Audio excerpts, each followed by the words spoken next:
Bonjour et bienvenue dans cette nouvelle vidéo. Aujourd'hui, on plonge dans l'histoire fascinante des Templiers, ces mystérieux chevaliers qui ont marqué le Moyen-Âge.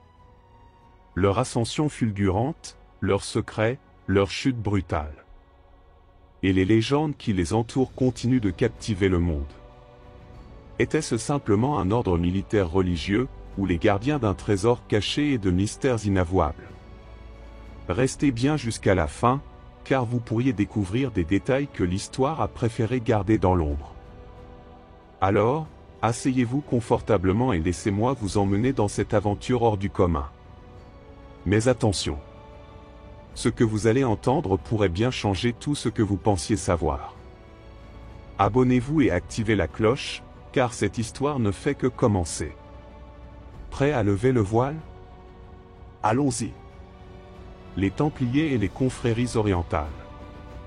L'héritage mystique des croisades. Les croisades ont souvent été décrites comme un choc violent entre l'Orient et l'Occident. Mais dans l'ombre des batailles, une autre histoire se jouait. Les Templiers, établis en Terre Sainte, ont interagi avec des confréries spirituelles locales, des mystiques soufis aux sages de la Kabbale, en passant par les mystérieux assassins. Ces échanges, empreints de respect et de curiosité, auraient transformé leur ordre, laissant une empreinte ésotérique dans leur quête spirituelle et militaire. Aujourd'hui, explorons les fascinants liens entre les Templiers et les confréries mystiques de l'Orient. Le contexte mystique de l'Orient médiéval. Au Moyen-Âge, le monde musulman et juif était un carrefour de traditions mystiques et spirituelles. Les Templiers, en Terre Sainte, furent exposés à ces confréries, qui voyaient le spirituel comme une quête universelle dépassant les divisions religieuses. Point clé. Les soufis. Branche mystique de l'islam, les soufis prônaient l'unité avec le divin à travers la méditation, les chants et les danses spirituelles. Leur philosophie symbolique et leur quête intérieure auraient intrigué les Templiers. Les assassins, Achachins.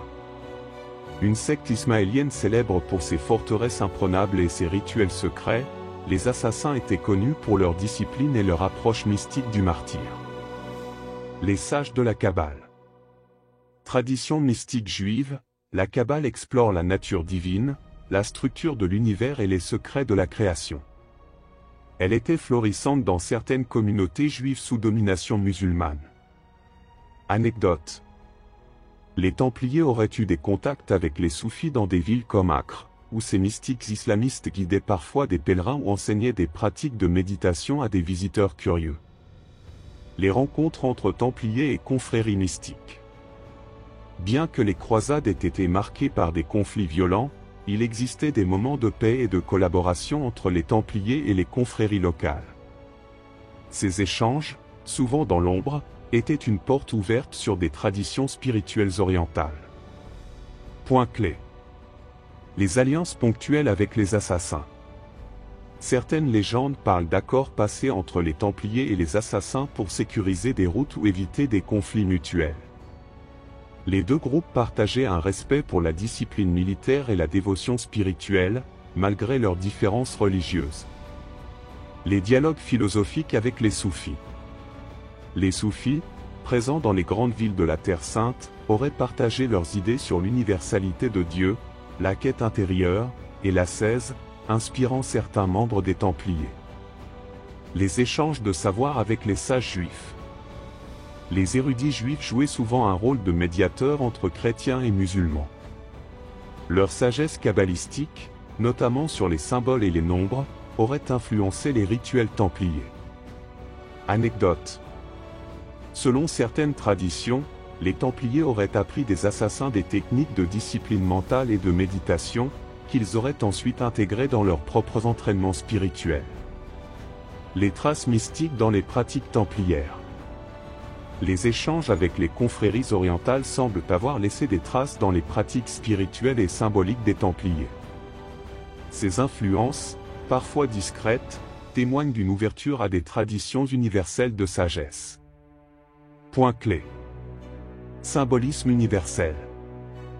Des motifs comme l'étoile à 5 branches ou des cercles entrelacés, présents dans certaines églises templières, pourrait refléter une influence mystique orientale. Pratique méditative. Inspirés par les soufis ou les assassins, certains rites templiers auraient intégré des formes de méditation silencieuse ou de contemplation. Rituels initiatiques. Les cérémonies secrètes des Templiers, entourées de mystères, montrent des similitudes avec les pratiques initiatiques des confréries orientales, où le candidat devait prouver sa dévotion et sa foi. Anecdote. Des historiens spéculent que les chiffres mystérieux inscrits dans certains manuscrits templiers pourraient avoir été inspirés par la numérologie kabbalistique, qui explore les secrets divins à travers les nombres. Une quête commune de la connaissance universelle.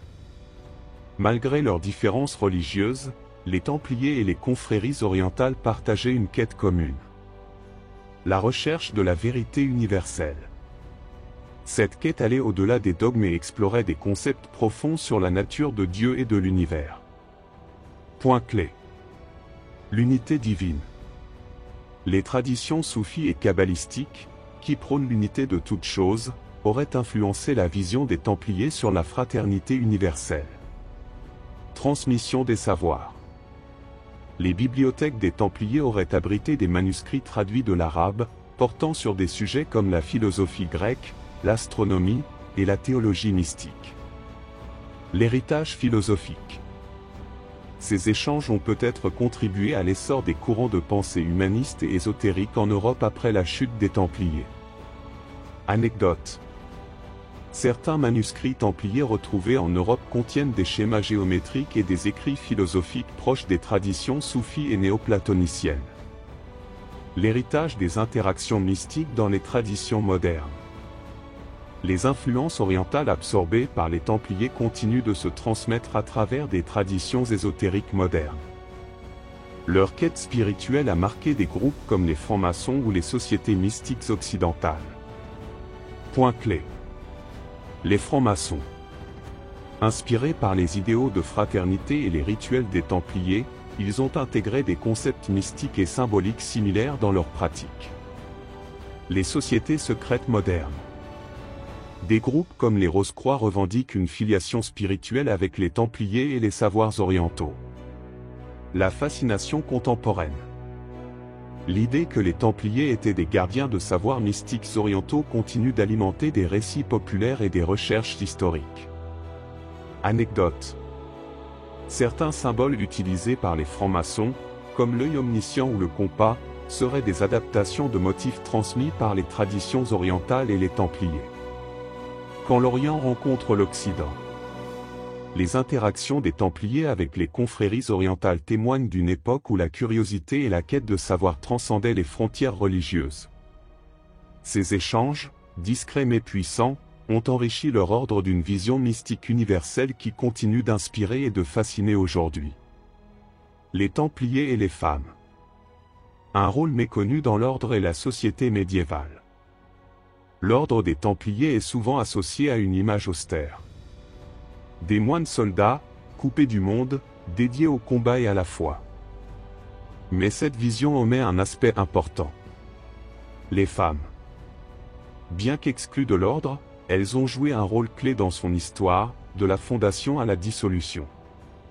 Aujourd'hui, plongeons dans cet aspect méconnu pour découvrir l'impact des femmes sur les Templiers. Les femmes bienfaitrices et protectrices de l'ordre. L'ordre des Templiers aurait difficilement prospéré sans le soutien des femmes de l'aristocratie médiévale. Ces nobles, par leurs donations et leur influence politique, furent des alliés indispensables. Point clé. Donation des femmes nobles. De nombreuses femmes riches, comme des comtesses ou des duchesses, firent des dons de terre, d'argent ou de propriété à l'ordre, contribuant à son essor.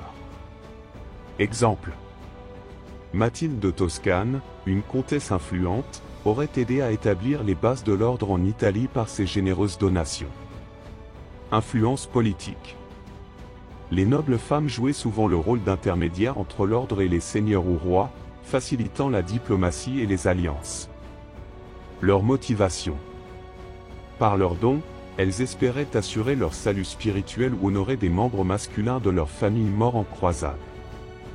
Anecdote. Aliénor d'Aquitaine, reine de France puis d'Angleterre, aurait soutenu les Templiers lors de la deuxième croisade, organisant des fonds et les accompagnant dans leur mission spirituelle. Les femmes vivant à proximité des commanderies.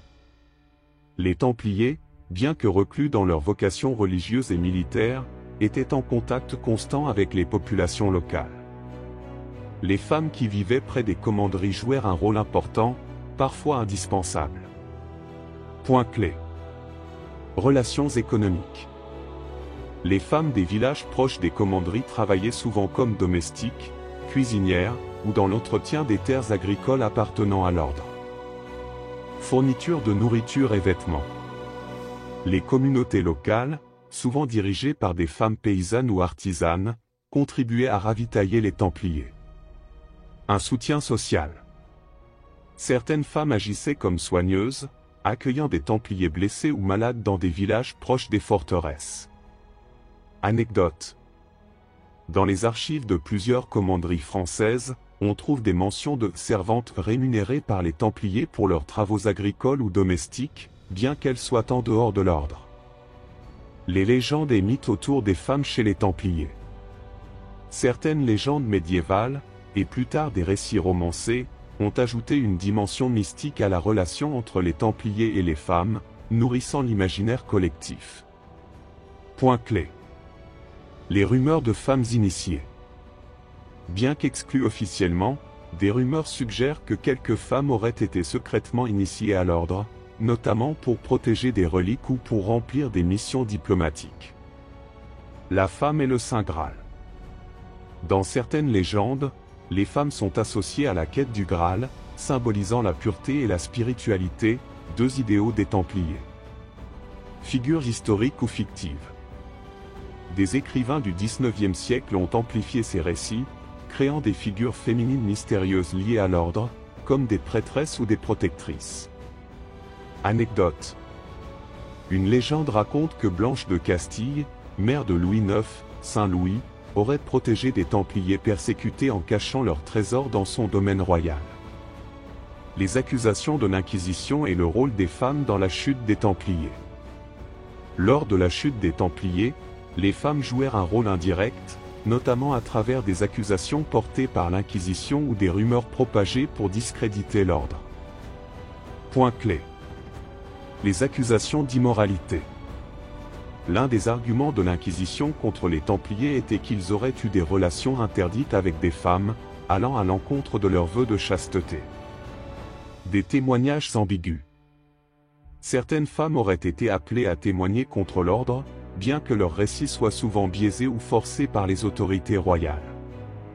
La manipulation politique. Les femmes proches des cours royales, comme Jeanne de Navarre, épouse de Philippe IV de France, auraient soutenu les machinations contre les Templiers. Anecdote. Lors du procès des Templiers, des rumeurs absurdes circulèrent, prétendant que des Templiers avaient des relations avec des sorcières pour renforcer leurs rituels secrets. Héritage et inspiration moderne. Aujourd'hui, les récits autour des femmes et des Templiers continuent d'alimenter l'imaginaire collectif. De la littérature à la fiction moderne, ces histoires révèlent un aspect plus humain et universel de l'ordre. Point clé. Les romans historiques. De nombreux livres modernes imaginent des histoires où des femmes jouent un rôle central dans la vie des Templiers, qu'il s'agisse d'amour interdit, de trahison ou de loyauté indéfectible. Les sociétés secrètes. Certaines traditions ésotériques modernes, comme les Rose-Croix ou la franc-maçonnerie, incluent des figures féminines inspirées des légendes templières. Un rôle réhabilité. Les recherches historiques récentes mettent davantage en lumière le rôle des femmes dans la survie économique et politique de l'ordre. Anecdote. Dans des récits fictifs comme Da Vinci Code ou Les Piliers de la Terre, les femmes sont souvent des gardiennes de secrets templiers ou des figures clés dans des conspirations liées à l'ordre. L'impact méconnu des femmes sur l'ordre des Templiers. Bien qu'exclues de l'ordre lui-même, les femmes ont joué un rôle fondamental dans l'histoire des Templiers. Qu'il s'agisse de soutien financier, de relations locales, ou de légendes mystiques, elles ont laissé une empreinte durable dans l'héritage de l'ordre, nous rappelant que l'histoire des Templiers est aussi une histoire de collaboration, visible et invisible. Le prochain épisode. Dans notre prochain épisode, nous explorerons un autre aspect méconnu de l'ordre. Les Templiers et leurs bases secrètes. Les commanderies oubliées et abandonnées. La psychologie des Templiers. Leur formation mentale et leur technique de résilience. À très bientôt.